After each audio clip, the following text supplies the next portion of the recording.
예배를 위한 장로님의 기도가 하나님께 상달되게 하옵시고 응답은 여호와께 있습니다. 임마누엘 찬양대 찬양을 통하여 영광 중에 계신 하나님께 기쁨이 되게 하시고 저들에게는 감동이 되게 하시며 찬양하는 귀한 대원들에게는 은혜가 되게 하옵소서. 말씀을 기다립니다. 마음의 문을 열어 주옵소서. 성령이여 임하셔서 말씀에 감동을 더하여 주시고 우리의 심령 속에 채워주시기를 원하오며 세워주신 하나님 앞에 감사를 드립니다. 예수님 이름으로 기도하옵나이다. 아멘. 주보를 보시기 바랍니다.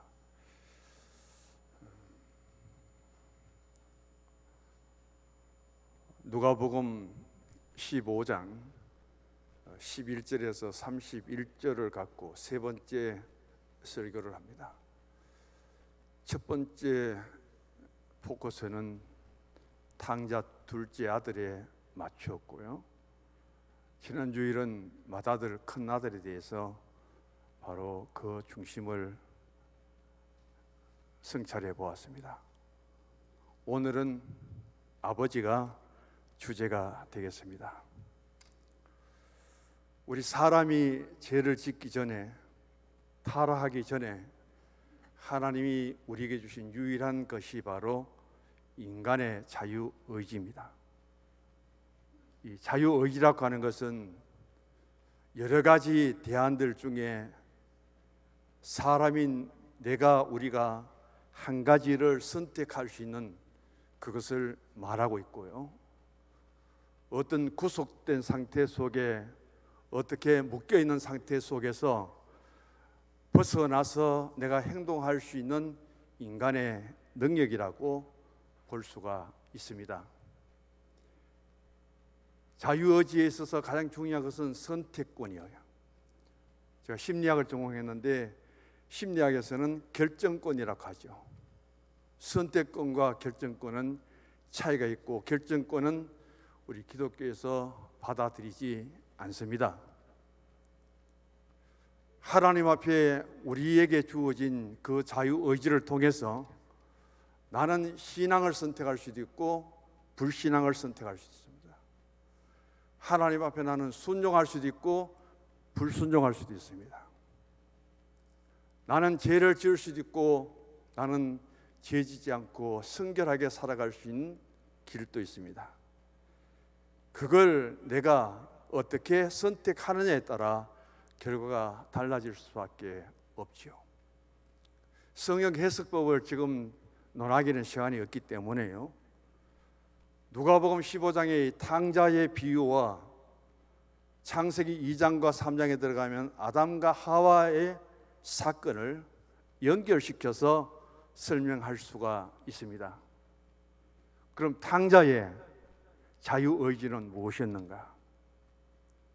그런 아버지가 살아 계시는데도 불구하고 자기 재산권을 아버지께로부터 달라고 요구를 합니다. 그리고 아버지와 함께 집에 거해야 될 이 아들이 아버지를 떠나서 먼 나라로 가버립니다. 그 선택을 누가 했느냐? 바로 둘째 아들 탕자가 한 거예요. 탕자에게 주어진 자유의지를 탕자는 이렇게 사용했습니다. 자유의지를 통해서 선택한 그 결과는 재산을 다 탕진하고 먼 나라에 가서 사업을 하고 무엇인가 연구를 하다가 재산을 탕진한 것이 아니라 먹고 마시고 기생과 놀아나다가 재산을 다 없애버립니다. 결과는 거지가 됩니다. 더 이상 견딜 수 없고 더 이상 버틸 수 없는 상태 속에 그런 완전히 폐인이 되어서 아버지께로 돌아오는 모습을 보여주고 있습니다. 그렇다면 창세기 3장에 들어가서 하나님이 아담과 하와에게 한 가지 말씀을 내립니다. 이 에덴 동산 파라다이스에 있는 모든 나무의 열매는 임의로 먹고 싶을 때 먹고 마음대로 해라. 그러나 단 하나, 선악을 알게 하는 나무 열매는 먹지 말아라. 단서를 붙입니다. 먹는 날에는 반드시 죽으리라. 하나님은 반드시 죽으리라고 했는데 뱀이 와서 하와에게 말할 때 먹으면 죽을까 하노라. 하나님 말씀과 전혀 다르게 표현합니다. 뱀이 뭐라 해요? 먹어도 죽지 않는다. 하나님은 먹으면 죽는다. 뱀은 죽지 않는다. 하와는 먹으면 죽을까 하노라. 아주 미묘한 단어의 말씀이 연결되고 있습니다. 그래서 하와에게, 아담에게 주신 자유의지를 통해서 하나님이 금하신 선악을 알게 한 나무를 다 먹어버립니다. 결과는 뭐예요? 하나님께 불신앙이죠. 하나님께 불순종이죠. 그것으로 원죄가 되고 있죠. 하나님이 에덴 동산에 내쫓아 버립니다. 다시는 들어올 수 없도록 둘레에 화연금, 금도 금나는데 거기에 불을 붙여서 찢어질 뿐 아니라 타버립니다. 다시는 못 들어오도록 하나님이 막아버리는 거예요. 차이점은 에덴 동산을 상실해버린 아담과 하와는 다시 그 동산을 회복할 수 없었지만은 집을 떠나고 아버지를 떠나던 둘째 아들 탕자는 다시금 회개하고 돌아와서 둘째 아들의 신분을 회복하는데 여기에 차이가 있음을 보게 됩니다. 오늘 말씀은 바로 누가복음 15장을 통해서 전체적으로 정리하는 시간입니다. 누가복음 15장 1절에 보면은 바로 당시의 유대 사회에서 둘째 아들 탕자는 어떤 배경에서 나왔으며 여기에 나오는 둘째 아들은 도대체 누구냐 할 때 그 대답은 바로 1절에 등장하는 세리와 죄인들입니다. 그리고 오늘날 의미 속에서는 바로 구원받은 모든 성도들을, 나는 죄인입니다, 예수 그리스도 안에서 나의 죄 용서를 받고 구원을 얻고 하나님의 자녀가 된 모든 성도들을 가리킨다고 보면 되겠습니다. 2절의 맏아들은 예수님의 사죄의 은총과 예수님의 복음을 통해서 구원받는 그 진리를 끝까지 반대합니다. 자기들은 하나님의 백성이에요. 선택받은 하나님의 선민입니다. 자기들 외에는 어느 누구도 구원받기를 거부해버리는 거예요. 세리도 창기도 예수 믿고 구원을 받아 하나님의 백성이 되어서 우리와 같이 동역자가 되고 공동체가 되는 것을 강력하게 반대합니다. 그 무리들 누구냐? 바리새인들이에요. 서기관들입니다. 제사장과 율법 학자들이에요. 그 당시는 바로 이런 배경 속에서 누가복음 15장의 탕자 비유가 우리에게 들려지고 있습니다. 오늘 본문이 담고 있는 넓은 의미는 여기에 등장하는 아버지는 어떤 아버지인가? 이 아버지는 세상에서 찾아볼 수 없는 아버지예요. 육신의 삶을 살아가는 아버지로서는 도저히 할 수 없을 만큼 높고 넓고 자비롭고 너그럽고 인자하신 아버지입니다.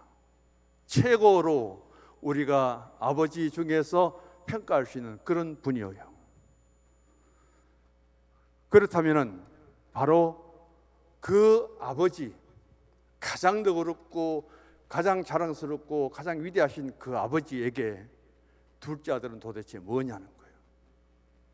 어떻게 그런 아버지 밑에서 그런 아들이 태어났고 그런 아들의 행동이 나타날 수 있는가? 그것을 둘째 아들의 자유의지에 비추어서 한번 생각해 보시기 바랍니다. 그런 아버지 아래서 아버지를 모시고 생활하고 아버지 인격과 아버지의 삶을 그대로 담고 있는 둘째 아들은 왜 그렇게 행동할 수밖에 없었는가? 그 둘째 아들의 자유의지는 도대체 무엇인가? 무엇을 선택했는가 하는 것을 또 생각해 볼 수 있기를 바랍니다. 결과적으로 둘째 아들의 자유의지는 매우 잘못된 자유의지입니다. 무엇을 통해서 보여주느냐? 그 재산을 갖고 먼 나라에 가서 성공을 하고 출세를 하고 아주 거부가 되어서 돌아와 아들로서 자랑스럽게 아버지 앞에 섰다면은 이 탕자 비유는 기록될 필요가 없습니다.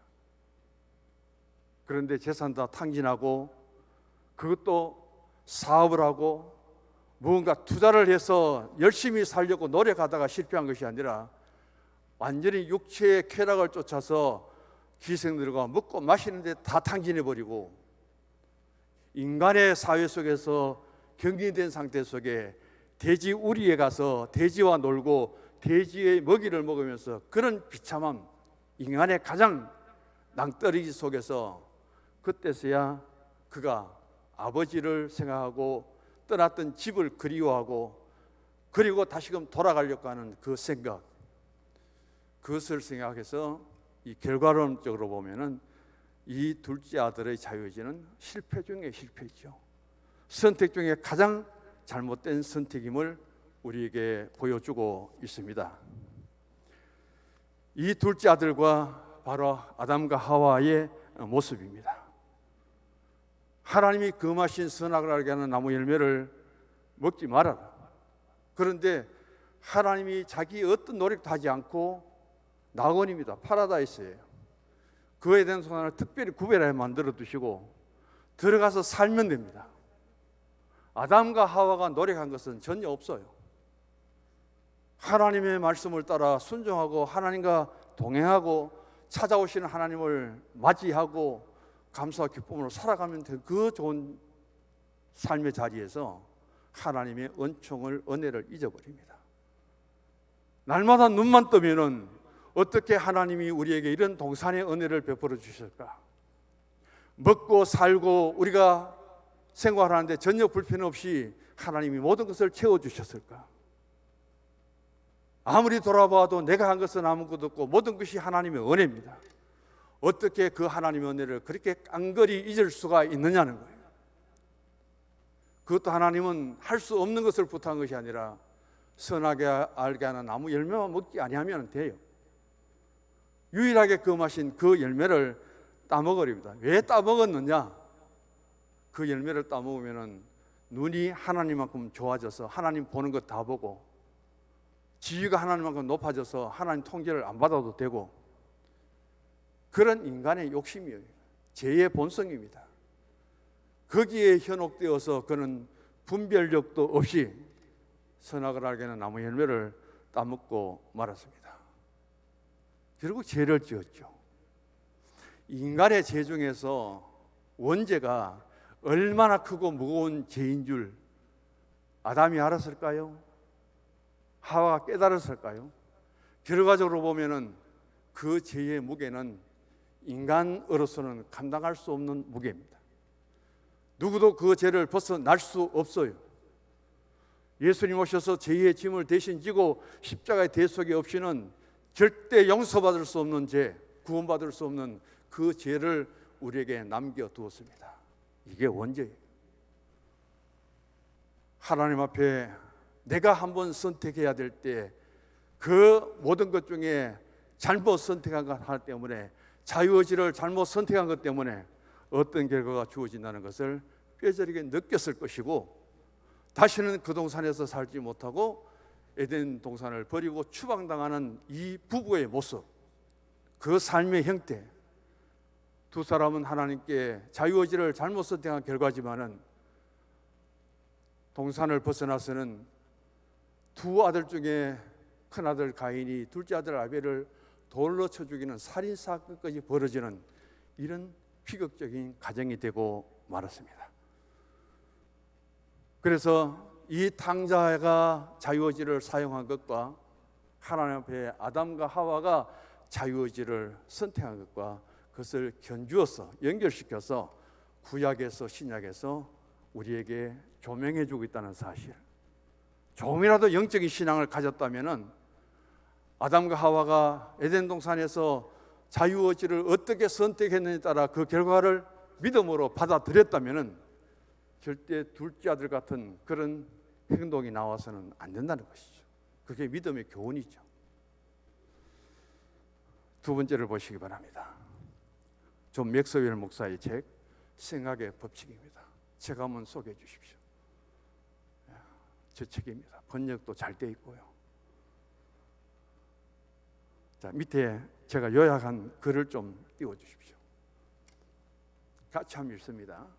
마음의 생각이 바뀌면 믿음이 달라지고, 믿음이 달라지면 기대가 달라지고, 기대가 달라지면 태도가 달라지고, 태도가 달라지면 행동이 달라지고, 행동이 달라지면 인생이 달라진다.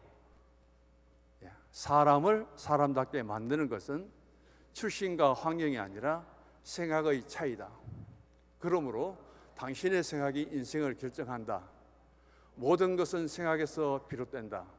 우리가 무엇을 생각하는가, 우리가 어떤 사람인가를 결정하고, 우리가 어떤 사람인가는 우리가 무엇을 하느냐를 결정한다. 많은 내용 중에 제가 요약을 해온 내용입니다.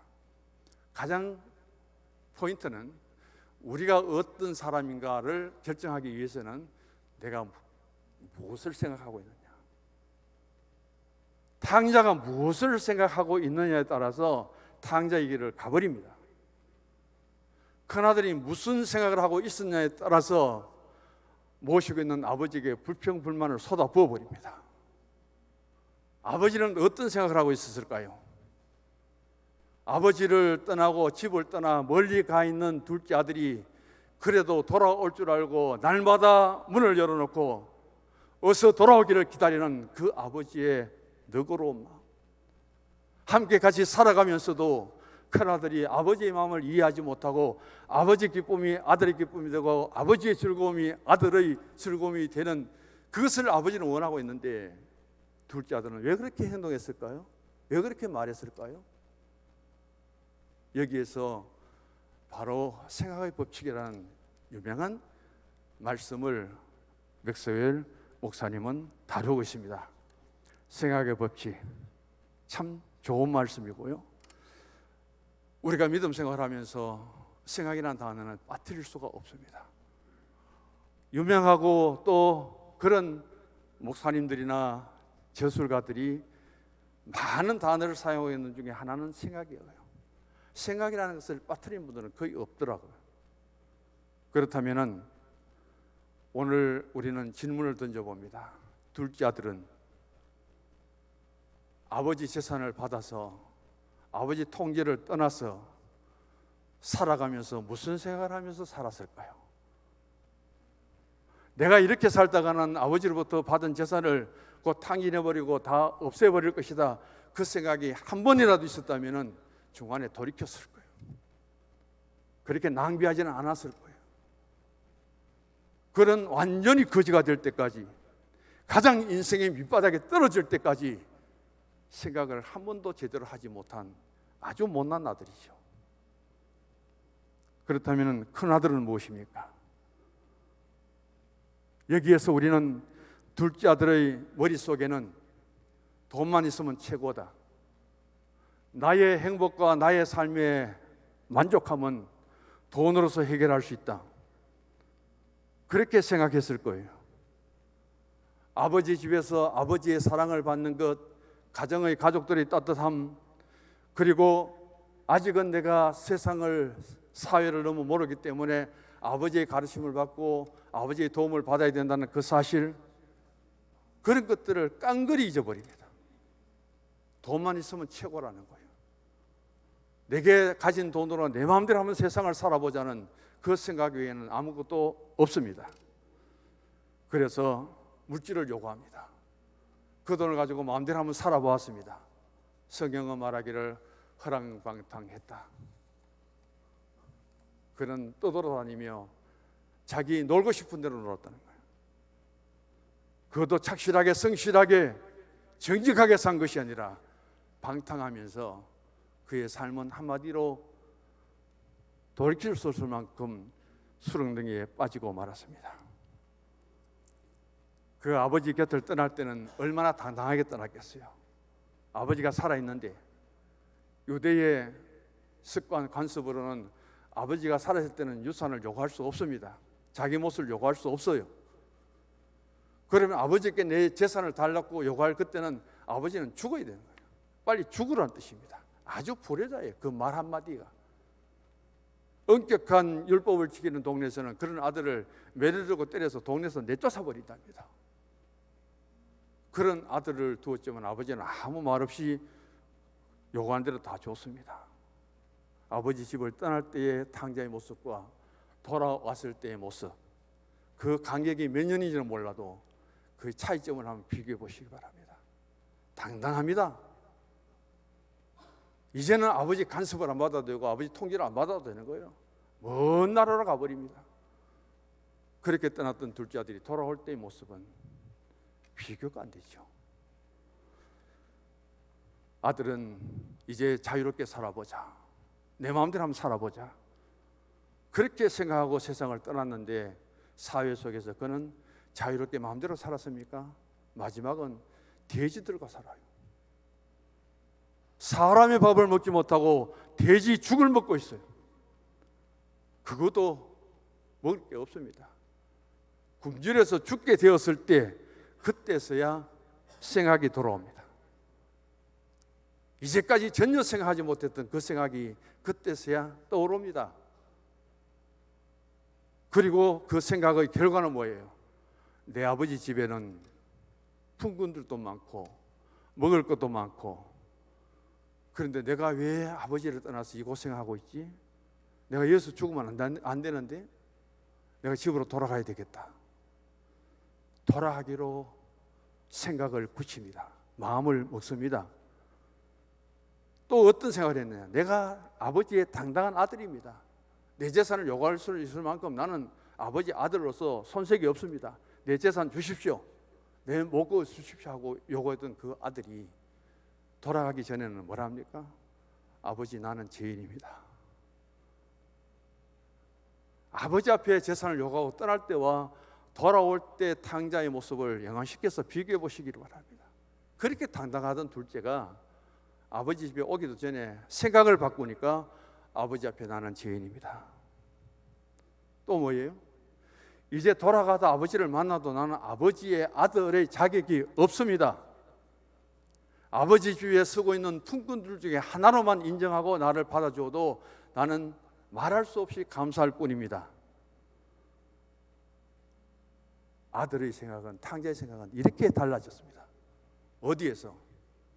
돼지 지엄 열매를 먹고 그 먹이도 먹을 수 없을 만큼 굶주리고 죽게 되었을 그때에 생각하는 생각이 어렸습니다. 처음부터 이 생각을 가졌으면 얼마나 좋았을까요? 처음부터 이 생각을 가지고 그 생각에 파생된 것이 감사인데 그 생각에서 감사하고 살았다면 이 가정에 아버지에게, 아들에게 얼마나 좋았을까요? 그런데 보십시오. 아버지는 어떤 생각하고 있습니까? 아버지는 저거 언젠가는 돌아올 것이다.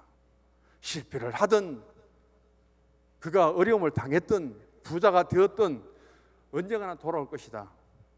돌아오면은 저놈을 품꾼으로 생각하는 것이 아니라, 그리고 실패자로 생각하는 것이 아니라, 너는 언제든지 돌아오면은 너는 내 아들이다. 아버지는 그 탕자를 계속해서 아들로 생각하고 있습니다. 아버지의 생각에 얼마나 우리가 감동을 받아야 될지, 말씀 속에, 성경 속에 잠시 지나가는 것이지만은 이 내면적으로 들어가서 만약에 우리 가정에, 우리 자녀들 중에 이런 일이 있을 때 아버지로서, 어머니로서 얼마나 용납하고 그 아들을 나의 아들로 생각하고 계실까 한번 우리가 생각해 볼 수 있기를 원합니다. 그 아버지는 누가복음 24장 24절에 이 아들은 죄인이나 이 아들은 우리 집에 있는 품꾼처럼 생각한 적이 한 번도 없습니다. 이 아들은 죄와 허물이 많고 아버지 속을 썩이고 그런 아들로 생각한 적도 아버지는 한 번도 없습니다. 내 아들은 아직도 도움이 필요하고 내 아들은 사랑받을 만한 아들이고 내 아들은 아직도 아버지의 상속자로 인정받을 수 있는 아들이다. 그렇게 평소에 늘 생각했던 아버지이기 때문에 그 거지로 실패하고 돌아오는 아들을 영접해주고는 한번 보십시오. 새 옷을 입힙니다. 새로운 가락지를 끼워줍니다.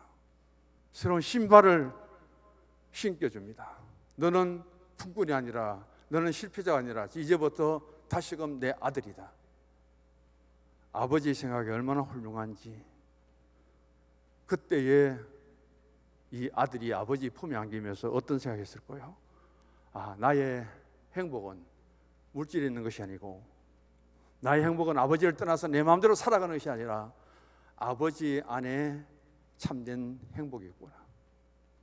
아버지 집에 돌아와야 내게 진정한 삶의 평안이 있구나 하는 것을 비로소 느꼈을 거예요. 그래서 아버지의 사랑을 다시 한번 깨닫습니다. 불신앙과 불순종을 통해서 아버지와 멀리 떨어진 자리에서 생각을 돌이키니까 그는 자기가 잘못했다는 것을 깨닫고 회개하고 아버지께로 돌아옵니다.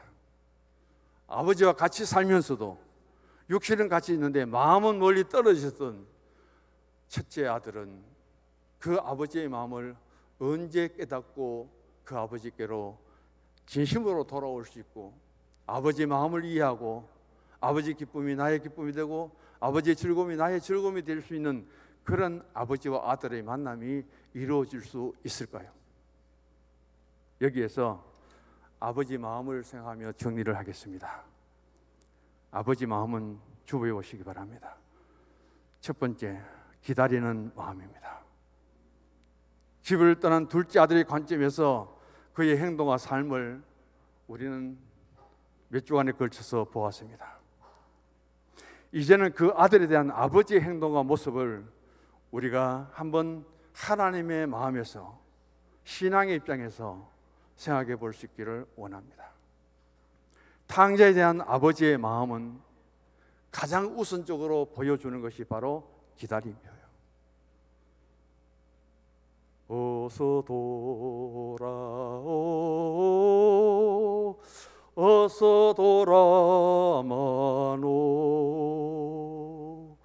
우리 주는 날마다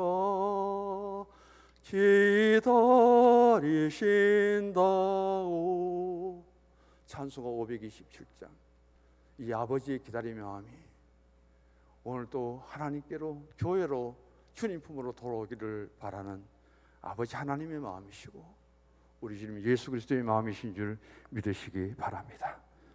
그 기다리시는 아버지에게 실망과 고통과 아픔을 주었던 이 둘째 아들, 아버지를 신뢰하지 못하고 불평과 원망을 쏟아부었던 그 큰아들, 기다리는 아버지의 마음을 받아들이고 이해하고 그 아버지 품에 안길 수 있는 그날은 언제일까요? 힘들어도, 오래 걸리더라도 아버지의 생각은 너희들이 내게 아버지를 이해하고 아버지 품으로, 아버지 집으로 와서 함께 복되게 살아갈 수 있는 그날이 되기까지 나는 기다리마. 그게 아버지의 마음이에요. 두 번째 보시면은 용서하시는 마음입니다. 또 베푸시는 마음이에요. 탕자가 잘못한 게 너무 많습니다. 아버지에게 자기 몫을 구하는 것도, 요구한 것도 잘못이고, 아버지께 재산 받은 것은 아마 부동산일 거예요. 아버지가 현금을 갖고 있지 않기 때문에 그 아버지께 받은 재산을 팔아버립니다. 왜? 돈으로 만들어서 자기가 마음대로 쓰기 위해서. 땅은 가져갈 수 없잖아요. 돈은 갖고 멀리 도망갈 수 있으니까 그 아버지께부터 받은 재산을 그대로 팔아버립니다. 그리고 집을 떠난 것도 너무 큰 잘못이에요. 그리고 재산을 탕진해버립니다. 아무것도 한 거 없어요. 먹고 마시고 기생과 놀고, 그게 그의 한 모든 일들입니다. 이제는 더 이상 인간 사회 속에서 그가 돌아갈 수 있는 길이 없습니다. 스스로 회복할 수 있는 길을 상실해 버렸습니다. 탕자가 행한 일에 그리고 그 실패하고 거지로 돌아오는 그 아들 앞에 꼴 좋다 하면서 책망하고 나무라고 그에게 책임을 전가시켜야 될 사람이 아버지인데도 불구하고 그 아버지는 네가 실패해도, 네가 거지가 되어도, 네 몸 하나 갖고 내게 돌아온 것만도 너무 즐겁다는 거예요. 너무 기쁘다는 거예요. 나는 이런 줄 알았는데 찾았고요, 나는 내가 죽은 줄 알았는데 다시금 살았다는 그것으로 만족하는 아버지의 용서하는 그 마음은 어디에 누가 그렇게 할 수 있을까요? 제가 말했잖아요. 목사 아버지는 하나님 아버지하고는 비교될 수 없다. 아들들이 보는 앞에서 이 설교를 하고 지나온 날들을 통해서 잘못했을 때 엄히 꾸짖었던 그 자신을 돌아보면 하나의 변명이겠죠. 보혈을 지나 하나님 품으로, 보혈을 지나 아버지 품으로 한 걸음씩 나아가는 우리의 모습, 오늘도 나를 기다리시고 나를 용서하시는 아버지 품으로 한 걸음씩 나아가는 그 결단의 복음성을 부를 때마다 우리는 이 둘째 아들의 탕자의 모습과 그걸 기다렸다가 맞이해주는 아버지의 모습을 연결시켜 볼 수 있기를 원합니다. 감동적이죠. 기다리는 아버지의 모습, 용서해 주시는 아버지의 모습, 그 거지된 아들에게 다시금 아들의 신분을 회복하고 모든 것을 베풀어 주시는 아버지의 너그러운 그 마음. 여기에서 단 하나의 교훈은 무엇이냐? 아버지는 기다리지만은 목자처럼, 돈을 잃은 여인처럼 양을 찾아 나서지 않았습니다. 돈을 찾기 위해서 불을 켜고 등을 켜고 빗자루를 쓸고 그렇게 하지 않았습니다. 그 아버지는 기다리시는 하나님인데 언제까지? 아들이 잘못을 뉘우치고 생각을 돌이키고 아버지께로 돌아올 때까지 아버지는 기다리지 찾아 나서지는 않으신 아버지라는 사실을, 가장 중요한 것은 하나님이 직접 찾아 나서지 않을지라도 우리가 전하는 우리의 그 복음, 그리고 세상을 살아가면서 실패하고 상한 그 심령들이 천부 여지없어 손들고 회개하고 돌아올 수 있는 그들을 하나님 아버지는 이 탕자를 맞이하는 아버지 심령으로 오늘 또 기다리고 있다는 사실을 생각하면서 그 아버지는 모든 것이 너그럽고 모든 것이 우리하고 비교될 수 없지만은 직접 찾아 나서지 않은 아버지의 모습, 앞에 두 가지 비유하고 전혀 다른 이 모습을 여기에서 발견할 수 있기를 원합니다. 마지막입니다. 기뻐하며 즐거워하시는 아버지의 마음입니다.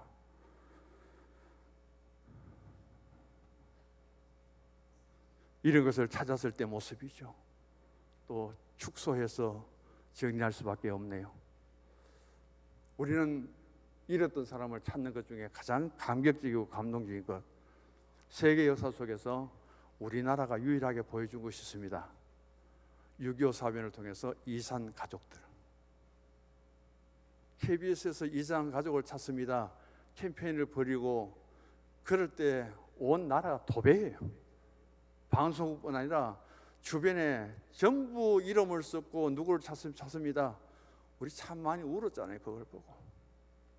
이산가족 상봉을 통해서 우리는 이산가족이 아니었기 때문에 모르는데 그들의 만남과 그 절규와 울음과 아픔을 우리가 TV를 통해서 바라보며 얼마나 눈물 지었습니까? 한민족입니다. 그럼에도 전쟁을 통해서 분단된 국가가 가고 싶어도 가지 못하고 만나고 싶어도 만나지 못하는 그 가운데 유일하게 한번 만남의 상봉을 통해서 그것도 3일 동안 그 만남이 너무 아쉽죠. 너무 미래는 남죠. 그 짧은 시간에 무슨 말을 하면 무슨 위로가 되겠습니까? 만남 자체가 눈물이고 만남 자체가 아픔인데 그런 모습을 우리가 생각하면서 하나님이 기뻐하시고 즐거워하는 일은 두 가지입니다. 하나는 둘째 아들처럼 아버지를 떠나 살던 우리가 주님께로 돌아올 때입니다. 본문에 등장하는 두 아들입니다. 집을 나갔던 아들은 아버지를 멀리 떠났기 때문에 아버지가 기다리고, 집에 아버지와 함께 살아가면서도 아버지로서 신뢰를 하지 못하고 아버지께 감사하지 못하고 아들이 돌아왔을 때 아버지가 잔치를 여는 것까지 못마땅하게 여기고, 그리고 동생이 돌아왔는데도 전혀 환영하지 않고, 저게 안 돌아왔으면 남은 재산은 다 내 것인데 저게 실패하고 거지로 돌아왔으니까 내 재산 중에 또 가져갈 거 아닌가. 그 큰아들의 모습을 아버지가 보고 얼마나 비애 속에 잠겼을까요? 돈이 도대체 뭔데, 물질이 뭔데, 이런 부자 간의 관계, 형제 간의 관계를 이렇게까지 깨뜨릴 수 있느냐는 거예요. 주님은 오늘 또 우리를 기다립니다. 보라, 내가 문 밖에 서서 기다리노니 누구든지 내 음성을 듣고 문을 열면 나는 그에게로, 그는 나에게로 들어와서 더불어 먹고 마시리라. 오늘 또 우리의 마음문이 활짝 열리고 그 주님을 영접하기를 원합니다. 그때 주님이 우리 가운데 들어오십니다. 어디에 기쁨이 있느냐? 예수님이 내 안에 계실 때, 내가 주님 안에 있을 때, 그게 진정한 영적인 기쁨이고 영적인 즐거움입니다. 둘째는 불신자한 사람이 회개하고 주님께 돌아올 때 주님은 기뻐하십니다. 한 영혼을 구원하여 주님 앞에 나올 때 주님이 얼마나 기뻐하시는지를 생각하고, 우리가 어떻게 하면 주님을 기쁘시게 할까? 어떻게 하면 주님을 영화롭게 할 수 있을까? 바로 아버지가 기뻐하는 것들을 나도 기뻐하고, 하나님이 즐거워하는 것을 나도 즐거워하고, 하나님이 싫어하는 것은 나는 안 하면 되고, 하나님이 하지 말라는 것들을 우리가 지키면 되는 거예요. 그게 오늘 성도들의 신앙의 책임이고 우리가 가져야 될 신앙의 모습입니다. 마지막 교훈입니다. 그렇게 아버지는 목자처럼, 여인처럼 아들을 직접 찾아 나서진 않지만은 그 아들이 돌아오기를 기다렸다가 돌아왔을 때, 스스로 왔을 때 그 아버지가 어떤 일을 하셨는가, 어떤 행동을 하셨는가, 성경을 참고해 보시기 바랍니다. 마지막 결론입니다. 같이 읽습니다. 주보를 보시고요. 우리는 보았다. 최상의 인격을 소유하신 아버지는 떠난 아들이 돌아오기를 기다리신다. 우리가 지은 모든 죄를 용서해 주시는 아버지, 아버지께로 돌아올 때 영접해 주시고 기뻐하고 즐거워하시는 아버지, 그 아버지는 우리 하나님 아버지입니다. 아멘. 하나님 아버지,